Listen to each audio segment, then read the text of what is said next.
reaction tonight to President Trump's elimination of President Obama's DACA program. Former President Clinton saying, quote, "Today's decision by the White House to terminate DACA, and that is effectively what it attempts to do, will crush their dreams and weaken the American dream for the rest of us." He went on to say, "It's wrong because it's bad policy that solves no pressing problem and raises new ones. It's wrong because it's irresponsible, passing the buck instead of offering sensible solutions for immigration reform.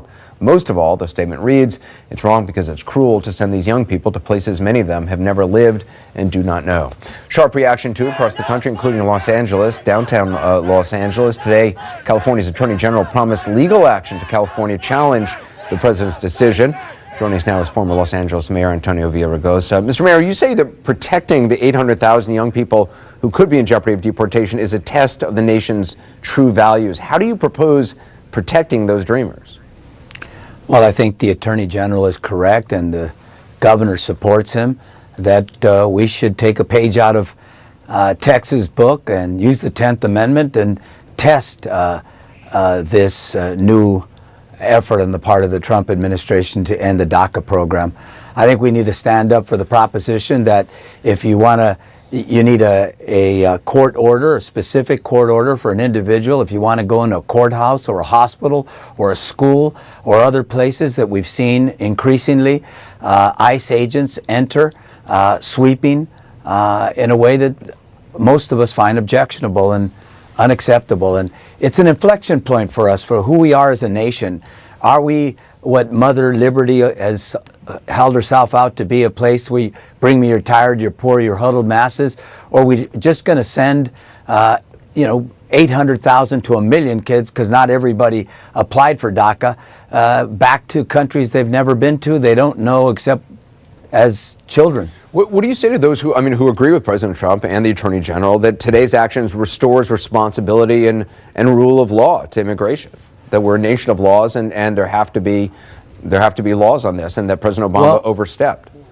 Anderson, great question. Look, we are a nation of laws, and we have to fix this broken immigration system. People across the board believe it's broken, and the Congress should fix it.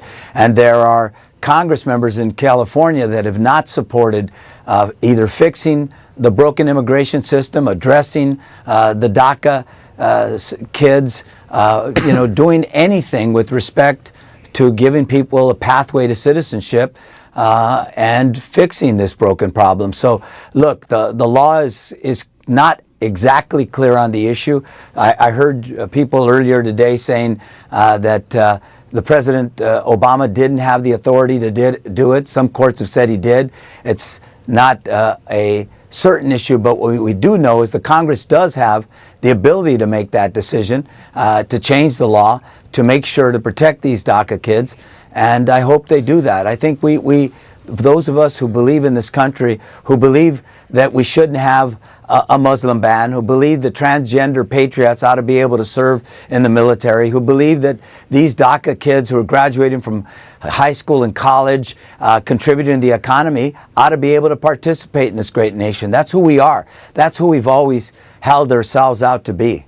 When you hear the president saying that he has love for the dreamers and that something has to be done in Congress to address this situation, do you believe Congress can actually get legislation passed? Because, the track record obviously on this is not good.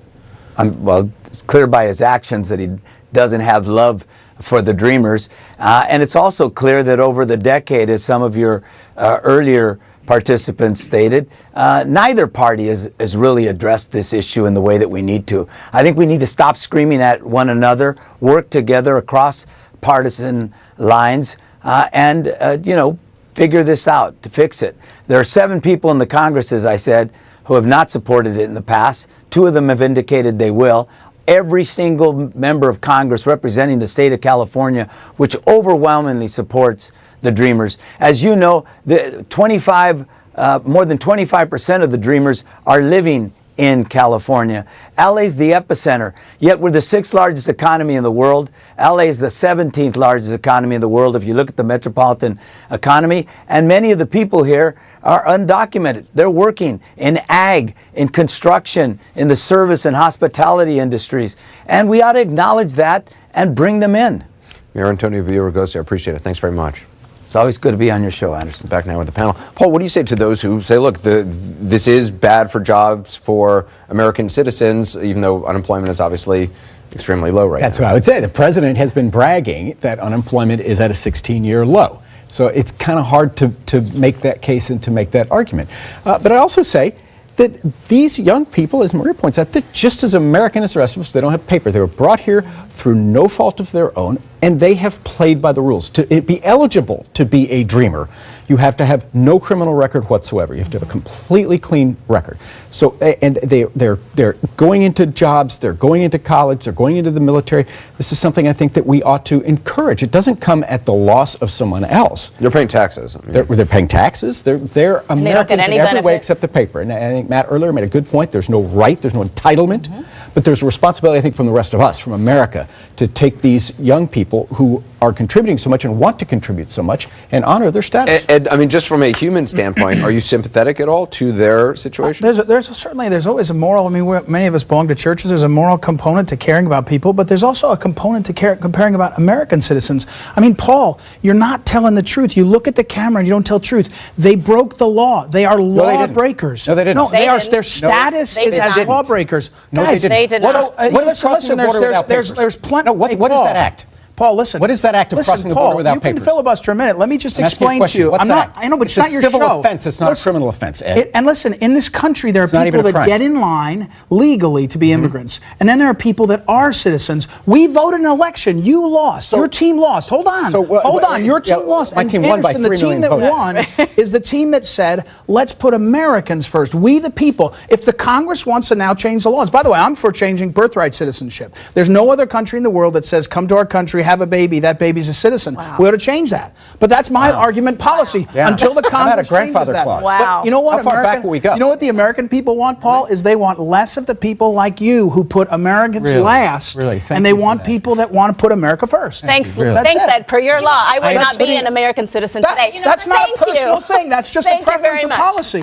It's That's ridiculous. This is a country, yes, we are a country of laws. but Right. Two All right, things. let her respond. Two things. Guess what? The rule of law is made to serve societies, not the other way around. So when societies evolve and situations are such that the laws no longer are serving that society, they change them. That's why we have lawmakers. The Constitution serves Americans, I'm not finished. not the world. I am not finished. That's why we have lawmakers, and that is why right now, today, our immigration laws do not serve us well, which is why we have been trying to change it. Yes, it's difficult, but this is the reality. Secondly, the reality on jobs and the economy. These dreamers contribute almost $500 billion a decade to our economy. They take out, too. No, They the take out, jobs, too. no, Of they course they don't. take out. The jobs that take out. jobs that they take are as people who wash dishes, they babysit, they work at snow cone stands. They are minimum wage jobs, and they want to go to school to be able to continue to contribute to this great society. This is a society that was based on immigrant labor, on immigrant commitment to work ethic, and that is something that Trump and obviously the people who support him want to It change. is interesting that, on the one hand, the president is talking about being compassionate and stuff. On the other hand, the White House is sending out talking points to Capitol Hill saying that these folks need to prepare for departure from the United States. Well, and when you talk about what Trump promised during the campaign, too, this is a classic example of this sort of split personality of Trump and his administration and his campaign. During the campaign, when he was reading off the teleprompter, he did say this is an illegal amnesty that President Obama did. He also, at the same time, as a candidate, said in interviews, I feel for the dreamers, I have heart for the dreamers, I'm not going to hurt the dreamers. And it's continued that way. If it was so clear to the president that this was an unconstitutional action, he could have sat down there on day one and gotten rid of it. Instead, his administration issued 200,000 new permits for DACA. And so this is always something that he has wanted to have it both ways on. And, the idea that this was a clear-cut promise that his base voted for when they elected him, I don't think it was very clear. It was a case instead of people hearing what they wanted to hear when he spoke. Even with the Trump base, this is not a popular thing to do. Even the majority of voters who elected Trump do not want to send the dreamers home. And so the politics of this are very tricky. It's very different from the wall, which was a very clear signature campaign promise. We got to take a quick break. When we come back, trading threats with